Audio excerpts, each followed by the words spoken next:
Good evening, student. So, class to can ready ne?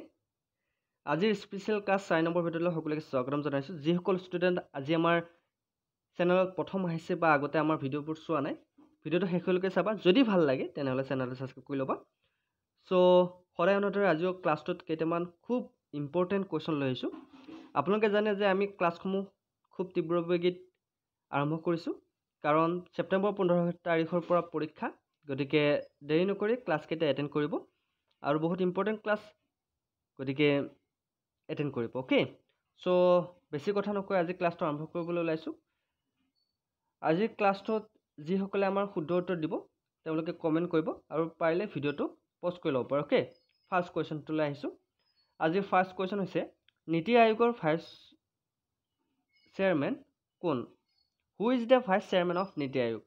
Niti Ayogor বৰ্তমান vice chairman কোন?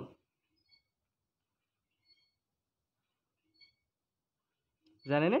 Niti Ayogor vice chairman ৰ ওপৰত বহুতো question আহা দেখা যায় গতিকে ইম্পৰ্টেন্ট কোৱেশ্চন হয় নেগলেক্ট নকৰিব কাৰণ চাওক আমি এটো ক্লাছ স্পেশাল ক্লাছ এইকাৰণে নাম দিছো এই ক্লাছত আপোনালোকে জিকেৰ পৰা আদি কৰি ম্যাথ ৰিজনিং সকলোবোৰ কোৱেশ্চন আপোনালোকে ইয়াতে পাব প্ৰিভিয়াস ইয়াৰ কোৱেশ্চনৰ লগতে গতিকে এটো ক্লাছ শেষলৈকে চাব নীতি আয়োগৰ ভাইছৰ কোন সৰি ভাইছৰ নহয় vice chairman yes Suman Bery হৈছে নীতি আয়োগৰ ভাইস চেয়াৰম্যান মনত থাকিব yes নীতি আয়োগৰ চেয়াৰম্যান হৈছে নৰেন্দ্ৰ মোদী ডাঙৰীয়া বা প্ৰাইম মিনিষ্টাৰ নীতি আয়োগৰ চেয়াৰম্যান আৰু বৰ্তমান ভাইস চেয়াৰম্যান হৈছে সুমন বেৰী নেক্সট কোৱেশ্চনটো লাইছো ব্ৰিটিছ সংসদৰ সদস্য হোৱা প্ৰথম ভাৰতীয় গৰাকী কোন আছিল Who was the first Indian to become member of the British Parliament?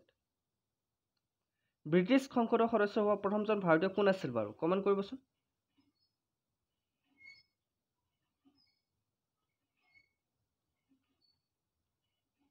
একদম শুদ্ধ উত্তৰটো হৈছে দাদাভাই নওৰোজী হৈছে ব্ৰিটিছ সংসদৰ সদস্য হোৱা প্ৰথমজন ভাৰতীয় মনত থাকিব গতিকে option D is right answer এনেকুৱা কোৱেশ্চন আপোনালোকে হয়তো কতো আগতে দেখা নাছিল ওকে সো নেক্সট কোৱেশ্চনটো লাইছো ভাৰতীয় সংবিধানত কিমানটা মৌলিক কৰ্তব্যৰ কথা উল্লেখ আছে How many fundamental duties are mentioned in Indian Constitution? আমাৰ ভাৰতীয় যিখন সংবিধান আছে সেই সংবিধানত মৌলিক কৰ্তব্যৰ কথা কিমানটা উল্লেখ আছে মৌলিক অধিকাৰৰ বিষয়টো আপোনালোকে সকলোৱে জানে মৌলিক অধিকাৰ কেইটা সাতটা হয়নে এই মৌলিক কৰ্তব্যৰ কথা কেইটা উল্লেখ আছে বাৰু আমাৰ সংবিধানখনত ইয়াৰ ওপৰত কোৱেশ্চন আহিব দেই কিন্তু আৰ্টিকল চাব আৰু আপোনাৰ ফান্ডামেন্টাল ৰাইট সেইখিনি চাব ফান্ডামেন্টাল ডিউটিজ খিনি চাব বহুত ইম্পৰ্টেন্ট হয় সো কেইটা 11টা ভাৰতীয় সংবিধানত 11টা মৌলিক কৰ্তব্যৰ কথা উল্লেখ কৰা আছে কেইটা আছে 11টা নেক্সট কোৱেশ্চনটো লাইছো তলৰ কোনটো ভিটামিনে ক্যালসিয়াম শোষণত সহায় কৰে Which of the following vitamins help in the absorption of calcium তলৰ কোনটো ভিটামিনে ক্যালসিয়াম শোষণত সহায় কৰে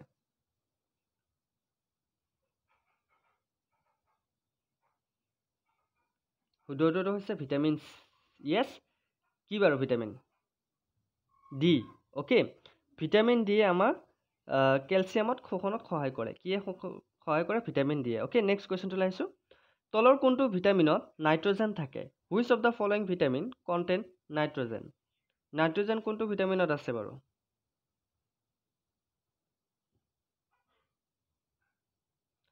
কোনটো ভিটামিনত নাইট্ৰজেন আছে একদম কাৰেক্ট ভিটামিন বিত নাইট্ৰজেন আছে কি হত আছে ভিটামিন বিত কি পোৱা যায় নাইট্ৰজেন পোৱা যায় নেক্সট কোৱেশ্চনটো লাইছো মাটিৰ অধ্যয়নৰ সৈতে জড়িত বিজ্ঞানক কি বুলি কোৱা হয় science dealing with study of soil is called যি অধ্যয়ন কৰিলে আমি মাটিৰ বিজ্ঞানৰ কথা আমি জানিব পাৰো তাক কি বুলি কোৱা হয়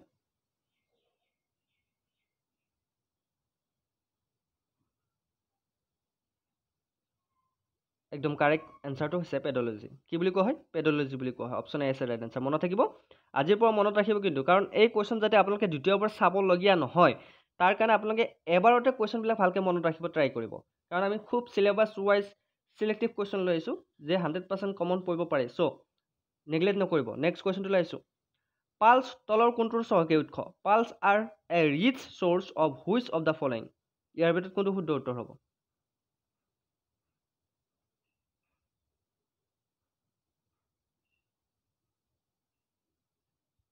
কাৰেক্ট এনসাৰ হৈছে প্ৰটিন। পালছ তলৰ কোনটো চহকী উৎস? প্ৰটিনৰ চহকী উৎস। ওকে, নেক্সট কুৱেশ্যনটোলৈ আহিছোঁ। উদ্ভিদৰ কোষ বেৰ কিহৰ দ্বাৰা গঠিত হয়? Plant cell wall is made up of. উদ্ভিদৰ কোষ বেৰ কিহৰ দ্বাৰা গঠিত হয়? বহুত ইম্পৰ্টেণ্ট কুৱেশ্যন।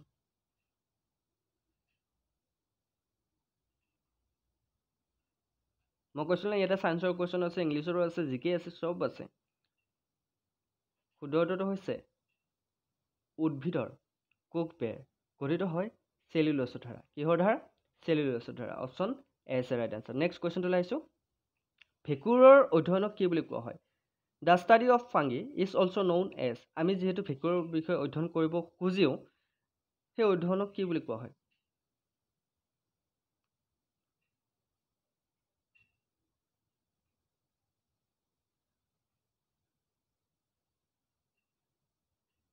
কাৰেক্ট এনসাৰটো হৈছে মাইক'লজি বুলি কোৱা হয়।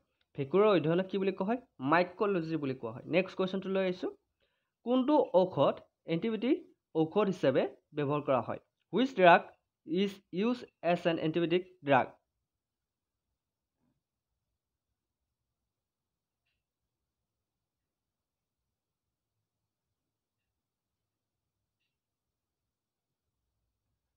The right answer is option A metformin. কোনটো ঔষধ? মেটফৰ্মিনক আমি এণ্টিবায়টিক হিচাপে ব্যৱহাৰ কৰোঁ। নেক্সট কুৱেশ্যনটোলৈ আহিছে। তলৰ কোনটো ভাইৰাছ জনিত ৰোগ? Which of the following is viral disease? ইয়াৰ ভিতৰত কোনটো ভাইৰাছ জনিত ৰোগ? চাই কেনে কমেণ্ট কৰকচোন, ভিডিঅ'টো পজ কৰি ল'ব পাৰে।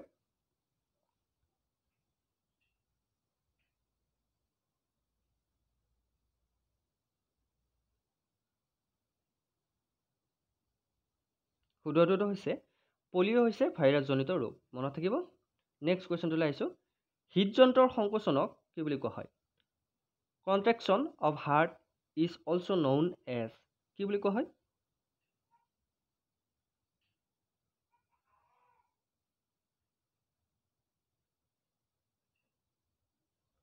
একদম কাৰেক্ট এনসাৰটো হৈছে অপশ্যন এ চিষ্টল বুলি কোৱা হয়। কি বুলি কোৱা হয়? চিষ্টল বুলি কোৱা হয়। নেক্সট কুৱেশ্যনটোলৈ আহিছোঁ। বিখ্যাত গ্ৰন্থ পূবৰ কন্যা কোনে ৰচনা কৰিছে? The famous book the daughter of the east is written by. কোনে এই কিতাপখন ৰচনা কৰিছে, লিখিছে?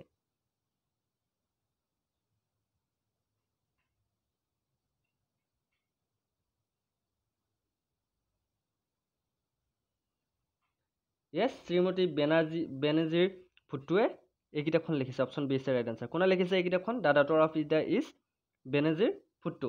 নেক্সট কুৱেশ্যনটোলৈ আহিছোঁ। মহাত্মাৰ বাবে অপেক্ষা কৰি থকা গ্ৰন্থখনৰ লেখক কোন? The author of the book ৱেইটিং ফৰ দ্য মহাত্মা ইজ। এই কিতাপখন কোনে লিখিছে?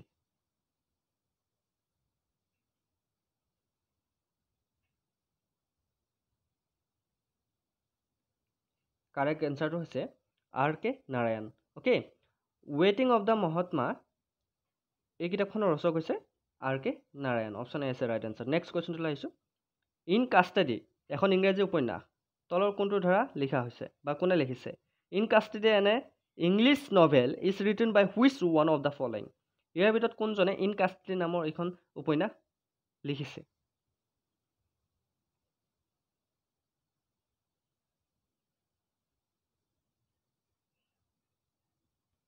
কাৰেক্ট এনসাৰটো হৈছে অনিতা দেশাই।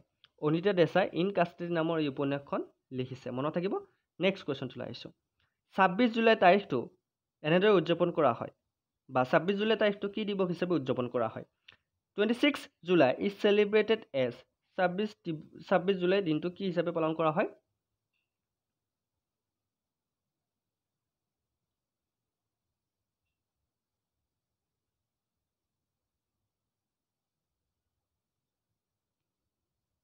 একদম কাৰেক্ট, কাৰ্গিল বিজয় দিৱস হিচাপে পালন কৰা হয়। কি দিৱস হিচাপে পালন কৰা হয়? 26 জুলাইটো মনত ৰাখিব, বহুত ইম্পৰ্টেণ্ট হয়, কাৰণ ডেৰ ওপৰত কুৱেশ্যন আহে। ডেৰ ওপৰত আপোনালোকে চাই ল'ব, ইম্পৰ্টেণ্ট ডে, বহুত কুৱেশ্যন আহে। কাৰ্গিল বিজয় দিৱস হিচাপে 26 জুলাই দিনটো পালন কৰা হয়। নেক্সট কুৱেশ্যনটোলৈ আহিছোঁ। 4 অক্টোবৰ দিনটো কি দিৱস হিচাপে পালন কৰা হয়? 4 অক্টোবৰ ইজ চেলিব্ৰেটেড এজ। 4 অক্টোবৰ দিনটো কি দিৱস হিচাপে পালন কৰা হয়?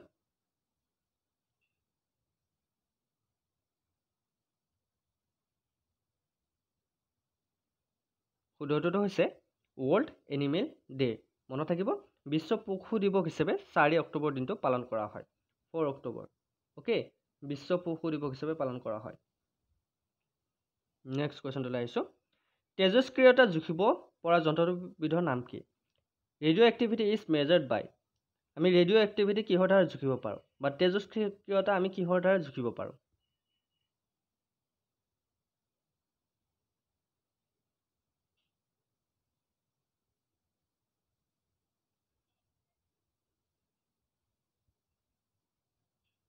ইয়াৰ শুদ্ধটোতো হৈছে আমি গেইগাৰ কাউণ্টাৰৰ দ্বাৰা তেজস্ক্ৰিয়া জুখিব পাৰোঁ। কিহৰ দ্বাৰা? Geiger counter. Option B is right answer. Next কুৱেশ্যনটোলৈ আহিছোঁ।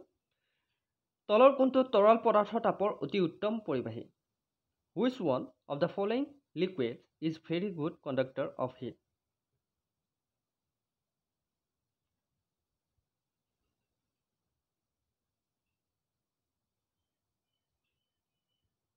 The right answer is option A, mercury. Mercury হৈছে তৰল পদাৰ্থৰ তাপৰ অতি উত্তম পৰিবাহী। মনত থাকিব, গুড কণ্ডাক্টৰ। নেক্সট কুৱেশ্যনটোলৈ আহিছোঁ। শুকান বৰফ কি? What is the dry ice? Dry ice মানে কি?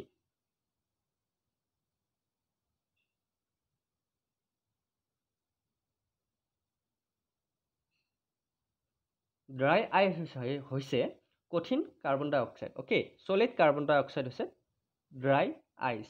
মনত থাকিব। নেক্সট কুৱেশ্যনটোলৈ আহিছোঁ। হৰিপ্ৰসাদ চৌৰচিয়া তেখেত কিহৰ লগত জড়িত? Hariprasad Chaurasia is a renowned player of. তেখেত কিহৰ লগত জড়িত? হৰিপ্ৰসাদ চৌৰচিয়া।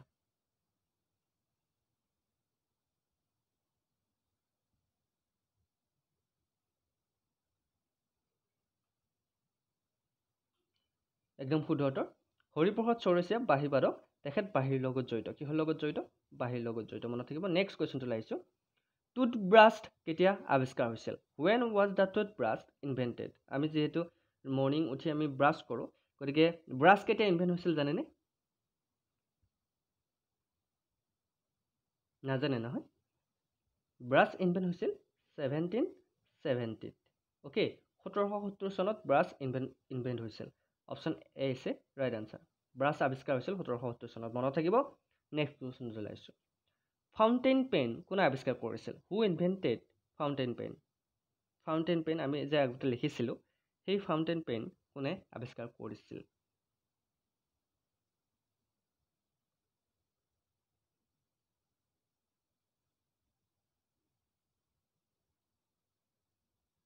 শুদ্ধটো হৈছে লুইচ ই ৱাটাৰমেনে ফাউণ্টেইন পেন আৱিষ্কাৰ কৰিছিল। কোনে কৰিছিল? লুইচ ই ৱাটাৰমেন। মনত থাকিব। নেক্সট কুৱেশ্যনটোলৈ আগবাঢ়িছোঁ। ইটালীৰ বৰ্তমানৰ প্ৰধানমন্ত্ৰী কোন? Who is present prime minister of Italy? ইটালীৰ বৰ্তমানৰ প্ৰধানমন্ত্ৰী কোন বাৰু?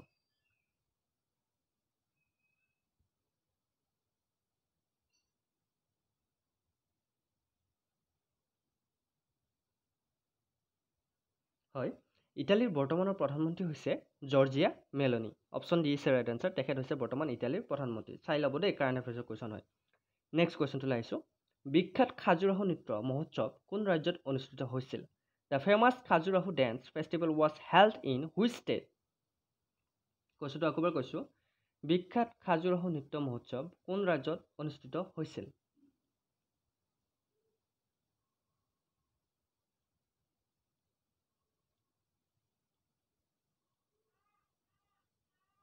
একদম কাৰেক্ট এনচাৰটো হৈছে মধ্যপ্ৰদেশত বিখ্যাত খাজুৰাহো নৃত্য মহোৎসৱ অনুষ্ঠিত হৈছিল। মনত থাকিব, ক'ত হৈছিল? মধ্যপ্ৰদেশত। নেক্সট কুৱেশ্যনটোলৈ আহিছোঁ। ফুগডি এটা লোকনৃত্য কোনখন ৰাজ্যৰ লগত জড়িত? Fugdi is a folk dance is related to which state? নাম শুনিছে নহয়? ফুগডি এটা লোকনৃত্য। কোন ৰাজ্যৰ লোকনৃত্য বাৰু ফুগডি?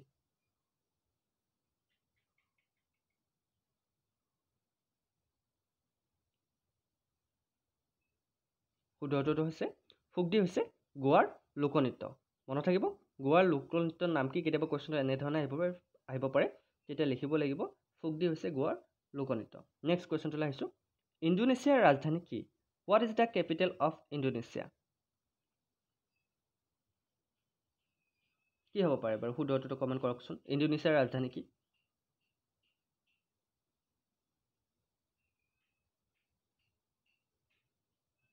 একদম কাৰেক্ট। ইণ্ডোনেছিয়াৰ ৰাজধানী হৈছে অপশ্যন চি জাকাৰ্টা। মনত থাকিব, জাকাৰ্টা হৈছে ইণ্ডোনেছিয়াৰ ৰাজধানী।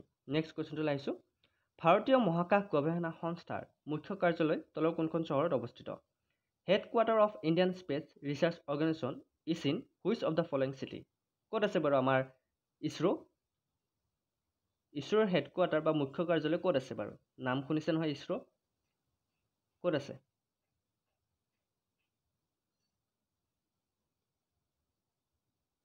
একদম শুদ্ধ উত্তৰ। ইছৰোৰ হেডকোৱাৰ্টাৰ আছে বেংগালুৰুত। ক'ত আছে? বেংগালুৰুত আছে। কি আছে? ইছৰোৰ হেডকোৱাৰ্টাৰ, মুখ্য কাৰ্যালয়। নেক্সট কুৱেশ্যনটোলৈ আহিছোঁ। পাৰুল পেৰমান কোনবোৰ খেলৰ লগত সম্পৰ্ক আছে বা কি খেলৰ লগত তেখেতৰ সম্পৰ্ক আছে? Parul Parmar is related to which sport? বহুত ইম্পৰ্টেণ্ট কুৱেশ্যন, এনেকুৱা ধৰণৰ কুৱেশ্যন আপোনালোকে দেখিব পাবই পৰীক্ষাত। পাৰুল পেৰমাৰ কি খেলুৱৈ?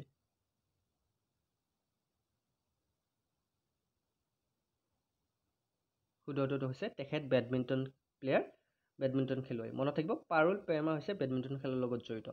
আৰু আজিৰ শেষৰটো কুৱেশ্যন আনিছোঁ। চন্দ্ৰযান ৩ মিছনৰ মুকলিৰ তাৰিখ কিমান আছিল? What is the launch date for Chandrayaan 3 mission? বহুত ইম্পৰ্টেণ্ট কিন্তু, ৰিচেণ্টলি হৈ গৈছে। চন্দ্ৰযান 3 কেতিয়া লঞ্চ কৰিছিল?